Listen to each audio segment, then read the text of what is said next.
made whiskey. Back when whiskey was illegal, they made whiskey. Anyway, he was clear up on this side of this hill.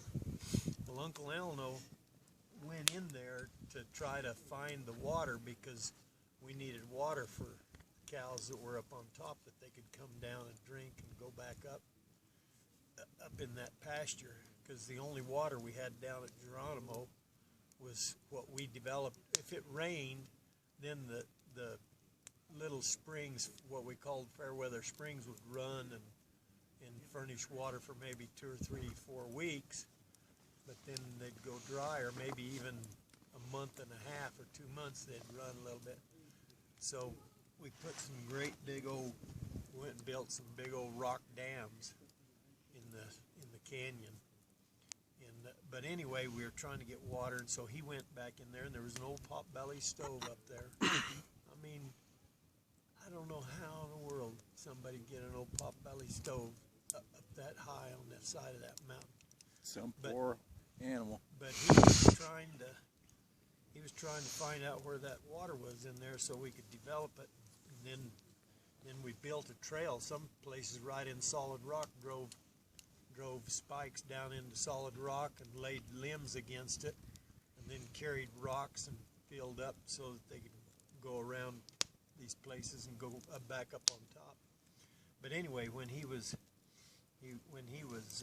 trying to find it, he had a couple of wetbacks with him, and went in there. Yeah, I shouldn't say that. A couple of Spanish guys with him when he went back in there, and he was down on his hands and knees, crawling underneath this brush to get into where this water spring was supposed to be. And about that time, a dadgum rattlesnake started rattling. And here's a rock sitting right by his head with a coiled up rattlesnake sitting there rattling. And he just froze. And there was hardly no room under there. That's why he was crawling.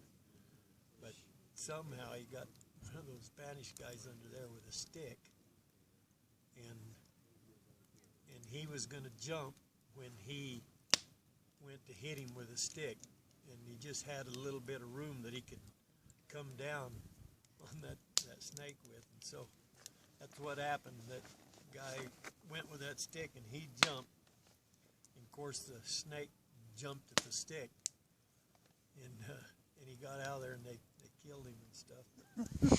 And then Elno changed his pants. Yeah. But on up that, from down in the bottom of the canyon's called Dark Thunder.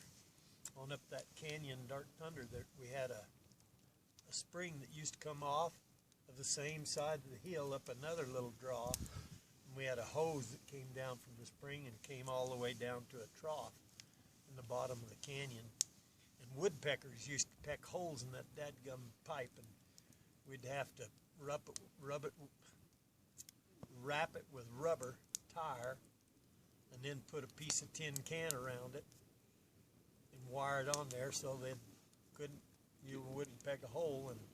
But we were always trying to fix that dadgum line. But anyway, we were going up to where the spring was to just kind of clean it out and make sure the pipe, the thing that fed it into the pipe wasn't getting clogged up. But the trail that goes around, and it goes clear on up on top, and you ride that trail and then go off and go back to where that spring is, and there's no real trail down in there. And so we went to leave, and there was a lot of leaves just covering the ground, and where my horse took off to go out of there, just a bunch of leaves, and underneath it was just some shale rock. Didn't realize that till the horse started going out of there, and that old shale rock just started slipping and stuff, and so he leaped, and as he leaped, he just went over backwards. And I bailed off, and that saddle horn just hit right on the ground. He rolled down the hill a ways and then stopped.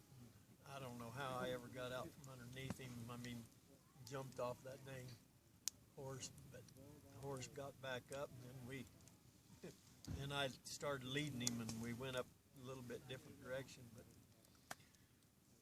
I guess that saddle horn just would do you in oh man, that saddle horn had been sticking right through my if it gut. through my belly.